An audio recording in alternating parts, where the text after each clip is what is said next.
వ్యక్తిగతంగా వచ్చి సమాధానం చెప్పాలనేటువంటి ఉద్దేశంతో ఈరోజు ఆనరబుల్ కమిషన్ ముందు హాజరవడం జరిగింది.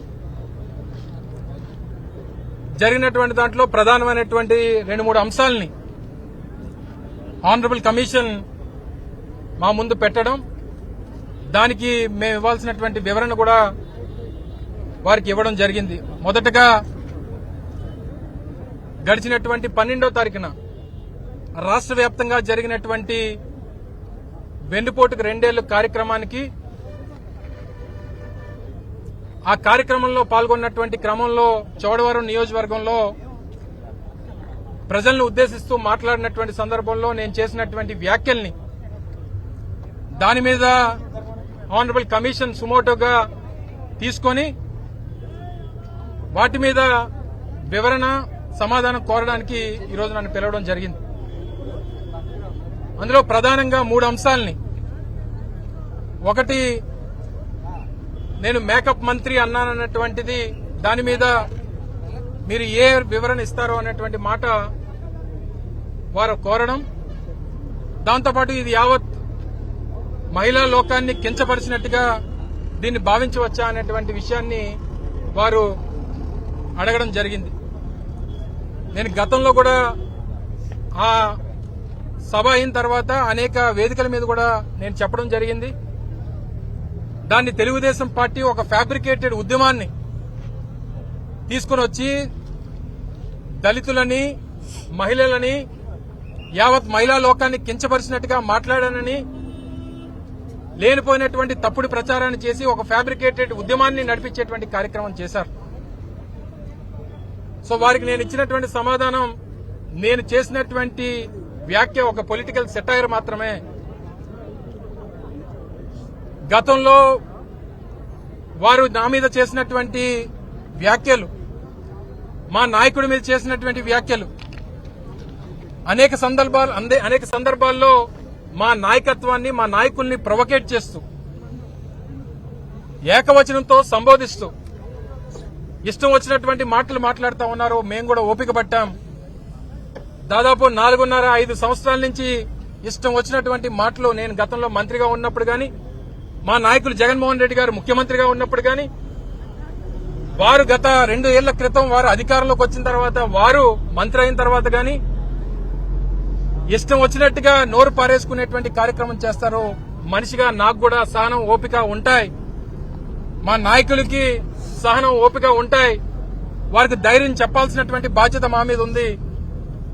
ఇది ఒక పొలిటికల్ సెటైర్, ఒక పొలిటికల్ కామెంట్ మాత్రమే తప్ప యావత్ మహిళా లోకం మీద చేసినటువంటి వ్యాఖ్య కాదు అనేటువంటి విషయాన్ని కూడా తెలియపరచడం జరిగింది. దాంతోపాటు ఉద్యోగాల మీద, మా వాళ్ళు చేసినటువంటి, మీరు చేసేటువంటి ఉద్యోగాలు మా వాళ్ళు చేయలేరు అనేటువంటి దాని మీద మీ సమాధానం ఏంటి అని అడిగారు. అంటే నా ఇంటెంట్ నేను చెప్పడం జరిగింది. నా ఇంటెంట్ వారు చేసినటువంటి ఉద్యోగాలు చేయలేరు అని అంటే, మీకు ఈ రాష్ట్రంలో హోంశాఖను మీ చేతిలో పెట్టి 2 సంవత్సరాలుగా మీకు బాధ్యత అప్పచెపితే చెప్పినటువంటి పని చేయడం మానేసి మిగిలిన వాటి మీద పెట్టినటువంటి శ్రద్ధ శాఖ మీద పెడితే బాగుంటది. మీరు చేసేటువంటి అటువంటి ఉద్యోగాలు మా వాళ్ళు చేయలేరు అనేటువంటిది నా ఉద్దేశంగా చెప్పడం జరిగింది. దాన్ని అనేక రకాలుగా చాలా మంది పర్సెప్షన్ తీసుకున్నారు. చాలా మంది చాలా రకాలుగా దాన్ని ఊహించుకున్నారంటే, వారెవరో ఊహించుకున్నటువంటి దానికి నేను బాధ్యుని కాదు. నేను మాట్లాడినటువంటిది, నేనే ఉద్దేశంతో మాట్లాడినటువంటి దానికే నేను బాధ్యుని అవుతాను. దానికి నా సమాధానం ఇదే అనేటువంటి విషయాన్ని కూడా వారికి చెప్పడం జరిగింది. 3వ ప్రశ్న, మీరు వాడి వదిలేసినటువంటి బుల్లెట్ ప్రూఫ్ వాహనాన్ని తాను వాడుతుంది అనేటువంటి మాట మీరు మాట్లాడారు. దానికి మీ సమాధానం ఏంటని అడిగారు. అంటే నేను చేసినటువంటి మంత్రి పదవిని మా జిల్లాలో నా తర్వాత మీరు చేస్తా ఉన్నారు.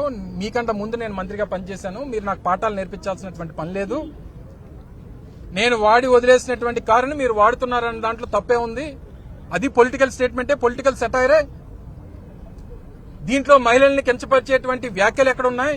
మహిళా లోకం మీద చేసినటువంటి వ్యాఖ్యలు ఎక్కడున్నాయి?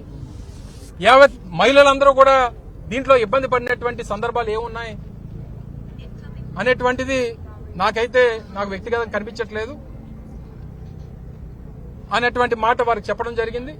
వారు దీని మీద మీరు చేసినటువంటి వ్యాఖ్యల మీద మీకు ఏదైనా ఇతర వివరణ కానీ లేదా దాని మీకు ఏదైనా తప్పు అనిపించినటువంటి సందర్భాలు కానీ ఏదన్నా మీరు వ్యక్తపరుస్తున్నారా అంటే నేను ఏమీ వ్యక్తపరచలేదు. నేను మాట్లాడినటువంటి మాటలకు కట్టుబడి ఉన్నా. నేను తప్పు మాట్లాడలేదు.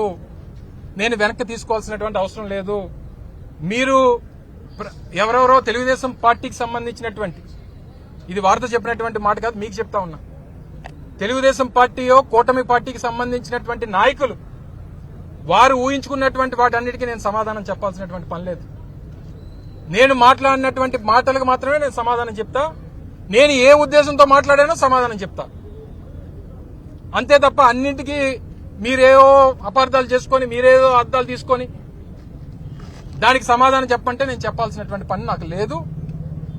ఇప్పటికే 2 సంవత్సరాలుగా మీరు అణగదొక్కుతున్నటువంటి తీరు, మీరు అమలు చేస్తున్నటువంటి రెడ్ బుక్ రాజ్యాంగం, మీరు మీ రాష్ట్రంలో మహిళల పట్ల జరుగుతున్నటువంటి అఘాయిత్యాలు, పసిపిల్లల మీద జరుగుతున్నటువంటి అత్యాచారాలు, మహిళల మీద జరుగుతున్నటువంటి అఘాయిత్యాలు,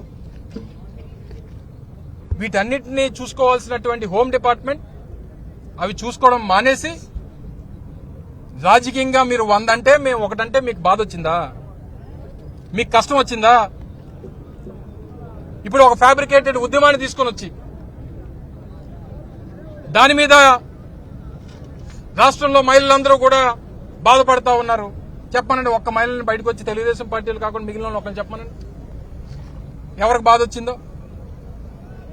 అంటే వారు మమ్మల్ని ఏదైనా అనొచ్చు, మా నాయకుడిని వాడు వీడు అనొచ్చు, అరే తురే అనొచ్చు, నీ గుడ్డు పగలగొడతానని అనొచ్చు, నంగనాచి అని మా నాయకుడిని అనొచ్చు. ఎందుకమ్మా మేకప్ వేసుకున్నావు అని అడిగితే కోపం వచ్చిందా? అంటే మేకప్ అనేటువంటి మాట మాట్లాడినందుకే యావత్ మహిళా లోకం మీద మాట్లాడినట్ట? మీరు చేస్తున్నటువంటి అనేక కార్యక్రమాలు, సాయి కృష్ణ తల్లి ఈరోజు కొడుకు బూడిద కోసం అల్లాడిపోతా ఉంది. నా కొడుకుని ఏం చేశారు? కనీసం కాల్చి చంపి ఉంటే ఆ బూడిదన్నా తీసుకొచ్చి నా చేతిలో పెట్టమని అంటే దానికి మహిళా లోకం అల్లాడిపోతా ఉంది. ఆ తల్లితో తాలూకా శోకం చూసి బాధపడతా ఉన్నారు ఈ రాష్ట్రంలో మహిళలందరూ కూడా. 20 రోజులుగా జాహ్నవి అనేటువంటి పసి పాప 20 రోజులుగా తప్పిపోతే ఆ తల్లి పడుతున్నటువంటి బాధని ఎవరు చూడలేకపోతా ఉంటే, వర్ణాతీతం అయితే వారికి సమాధానం చెప్పాల్సినటువంటి హోంమంత్రి 15 రోజుల తర్వాత వెళ్లి ఆ కుటుంబాన్ని పరామర్శిస్తే ఆ కుటుంబానికి ధైర్యాన్ని చెప్పేది ఎవరు? కృష్ణా జిల్లా పరిషత్ చైర్మన్ హారిక గారు వారు ఒక సమావేశానికి వారు నివాసం నుంచి బయలుదేరితే వారి మీద దాడి చేస్తే, నోటికొచ్చినటువంటి బూతులు తిడితే ఆ రోజు ఈ హోంమంత్రి ఏమైందని అడుగుతా ఉన్నా. ఎందుకు ఆ రోజు మహిళా లోకం మీద జరిగినటువంటి దాడి అని ఎందుకు మాట్లాడలేదని అడుగుతా ఉన్నా.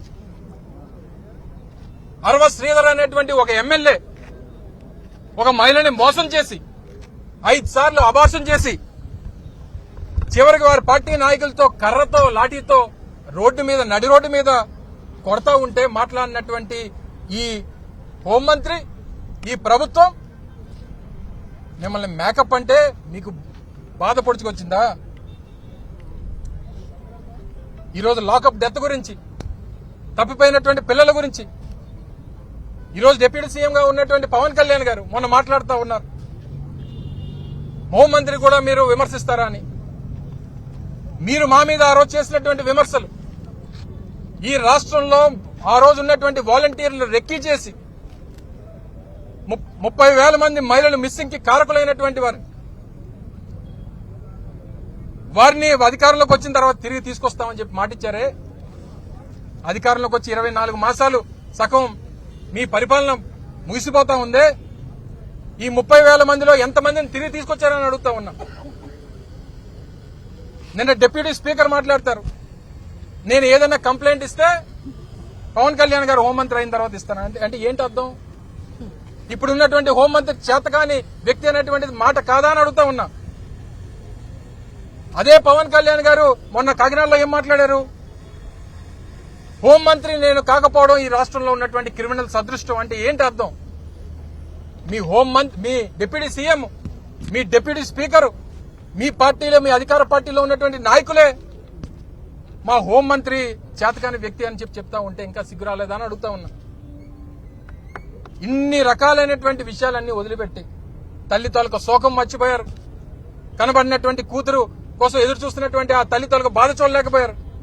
నడి రోడ్డు మీద దెబ్బలు తిన్నటువంటి ఆ మహిళ తాలూకా కష్టాన్ని తీర్చలేకపోయారు. ఒక బాధ్యతాయుతమైనటువంటి పదవిలో ఉన్నటువంటి ఒక జిల్లా పరిషత్ చైర్మన్ నడి రోడ్డు మీద కారు మీద దాడి చేస్తే స్పందించలేనటువంటి ఒక హోంమంత్రి రాష్ట్రంలో ఉంటే ఎంత, ఊడిపోతే ఎంత అనేటువంటి విషయాన్ని ఈ సందర్భంగా అడుగుతా ఉన్నా. నాకు వ్యవస్థల మీద గౌరవం ఉంది.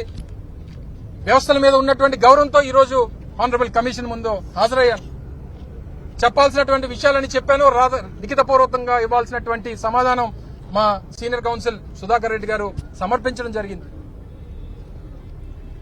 ఇప్పటికన్నా మీ తీరు మార్చుకోండి. చిన్న చిన్న విషయాలను పట్టుకొని డీవియేట్ చేసి రాష్ట్రంలో ఉన్నటువంటి అనేక సమస్యల్ని పక్కదోవ పట్టించాలనేటువంటి ప్రయత్నం ఒక పక్క, ఏదో రకంగా ఏదైనా ఇష్యూ వచ్చినప్పుడు ఏదో ఒక సబ్జెక్ట్ ని పట్టుకొని దాన్ని వేలబడ ఉండాలనేటువంటి తాపత్రయం ఒక పక్క. వీటన్నిటి మధ్యలో రాష్ట్రంలో మహిళల తాలూకా భద్రత, మహిళల పట్ల గౌరవం ఉన్నటువంటి వ్యక్తిగా, మహిళల మధ్యలో పెరిగినటువంటి వ్యక్తిగా నేను గతంలో కూడా మొన్న జరిగినటువంటి పత్రికా సమావేశంలో నేను చెప్పడం జరిగింది. నాకు 15 ఏళ్ల వయసులో నా తండ్రి పోతే నన్ను పెంచి పోషించింది నా తల్లి, ఒక మహిళ అనేటువంటి విషయాన్ని తెలియజేస్తా ఉన్నా. ఈ రోజు నిలబడి మీ ముందు మాట్లాడడానికి కారణం ఒక మహిళ అనేటువంటి విషయాన్ని తెలియజేస్తా ఉన్నా. ఈ రోజు నా కుటుంబాన్ని నడుపుతున్నటువంటి వ్యక్తులు నా ఇంట్లో మహిళలు అనేటువంటి విషయాన్ని ఈ సందర్భంగా తెలియజేస్తా ఉన్నా. నాకున్నటువంటి ఇద్దరు కూతుర్లు ఇద్దరు ఆడపిల్లలు. ఇంతమంది మహిళల మధ్య పెరిగి ఉన్నటువంటి వ్యక్తికి మహిళల పట్ల ఏ రకమైనటువంటి గౌరవం ఉండాలో మీ దగ్గర పాఠాలు నేర్చుకోవాల్సినటువంటి అవసరం నాకు లేదు అనేటువంటి విషయాన్ని తెలియజేస్తా ఉన్నా. అటువంటి నాయకుడు తాలూకా నాయకత్వంలో కూడా పనిచేస్తా ఉన్నా. మహిళల పట్ల గౌరవం ఉన్నటువంటి వ్యక్తి, మహిళలకి అత్యధికమైనటువంటి స్థానం ఇచ్చినటువంటి జగన్మోహన్ రెడ్డి గారు లాంటి గొప్ప నాయకుడు అడుగుజాడల్లో నడిచేటువంటి వ్యక్తిని, మహిళలకు ఏ రకంగా గౌరవం ఇవ్వాలో తెలిసినటువంటి వ్యక్తిని అనేటువంటి విషయాన్ని కూడా ఈ సందర్భంగా తెలియజేస్తా ఉన్నా. ఇవన్నీ మానేసి ఇష్టం వచ్చినటువంటి మాట్లాడతాం, ఏది పడితే అది చేస్తాం, ఎలా పడితే అలా కేసులు పెడతాం, ఎలా పడితే అలా దాడులు చేస్తామంటే చూస్తూ ఊరుకోవడానికి సిద్ధంగా లేము. ఈసారి అరే తురే అని గాని, ఈసారి ఏదన్నా ఆడు ఈడు అని గాని, అరే తురే అని గాని ఇష్టం వచ్చినటువంటి మాటలు మాట్లాడేటువంటి ధైర్యం ఏ ఒక్క కూటమి నాయకుడు చేసినా, ఎవరన్నా సౌండ్ చేస్తే ఈసారి రౌండ్ అవుతాయి అనేటువంటి విషయాన్ని మరొకసారి ఈ సందర్భంగా తెలియజేస్తాం. మరొకసారి మీ కాలం చెల్లిపోయింది. 2 సంవత్సరాలు ముగిసిపోతా ఉంది. మిగిలినది ఇంకో 2 ఏళ్లు మాత్రమే. వచ్చే సంవత్సరం జగన్మోహన్ రెడ్డి గారు పాదయాత్ర మొదలైతే రేపు కూటమికి అంతిమ యాత్ర మొదలైనట్టే అనేటువంటి విషయాన్ని కూడా ఈ సందర్భంగా తెలియజేస్తా ఉన్నా. ఇటువంటి పరిస్థితుల్లో ఇటు హానరబుల్ కమిషన్ తాలూకా సమయాన్ని, పార్టీ నాయకుల తాలూకా సమయాన్ని మీరు శ్రద్ధ పెట్టాల్సినటువంటి ఈ రాష్ట్రంలో నిరుద్యోగ యువత మీద, మహిళలకు ఇచ్చినటువంటి హామీల మీద 1500 రూపాయలు నెలకిస్తానని చెప్పి ఆ మహిళలను మోసం చేశారే, 50 ఏళ్ళకి పెన్షన్ ఇస్తానన్నారే, సంవత్సరానికి 3 సిలిండర్లు ఇస్తానన్నారే, ఇన్ని హామీలు మహిళలకు ఇచ్చినటువంటి మీరు మహిళల గురించి, మహిళల మీద ఉన్నటువంటి మీ ప్రేమ గురించి, గౌరవం గురించి మీరు మాట్లాడుతూ ఉంటే దెయ్యాలు వేదాలు వల్లించినట్టు ఉన్నాయి. తప్పకుండా రానటువంటి కాలంలో మిగిలినటువంటి అన్ని విషయాలు, ఇందాక వారు మాట్లాడినప్పుడు కూడా మీరు కొంచెం కన్స్ట్రక్టివ్ గా మాట్లాడితే ప్రజలు స్వీకరిస్తారు కదా అనేటువంటి మాటలు మాట్లాడారు. 100% రాజకీయాల్లో ఉన్నటువంటి మేము 5 దశాబ్దాలుగా రాజకీయ కుటుంబం నుంచి వచ్చినటువంటి నాలాంటి వ్యక్తులు తప్పకుండా ఒక ఎగ్జాంపుల్ ని సెట్ చేయాల్సినటువంటి బాధ్యత, అందులో జగన్మోహన్ రెడ్డి గారి అడుగుజాడల్లో నడుస్తున్నటువంటి వ్యక్తులు ఒక ఎగ్జాంపుల్ సెట్ చేయాల్సినటువంటి అవసరం ఉంది. ఆ ఎగ్జాంపుల్ సెట్ చేయడానికే 5 సంవత్సరాలు ఓపిక పట్టాననేటువంటి విషయాన్ని కూడా తెలియజేశాను. ఈ 5 సంవత్సరాలు ఓపిక పడితే అనేక మార్లు ప్రొవోకేట్ చేసి ఇష్టం వచ్చినటువంటి మాటలు మాట్లాడారు. తిరిగి ఒక పొలిటికల్ సెటైర్ తో సమాధానం చెప్తే తట్టుకోలేనటువంటి పరిస్థితిలో ఉన్నారు. మీరు 100 అని మేము 1 అంటే మీరు బాధపడతా ఉంటే. మరిన్ని అప్డేట్స్ కోసం ఛానల్ ను సబ్స్క్రైబ్ చేయండి. నోటిఫికేషన్స్ కోసం బెల్ ఐకాన్ పై క్లిక్ చేయండి.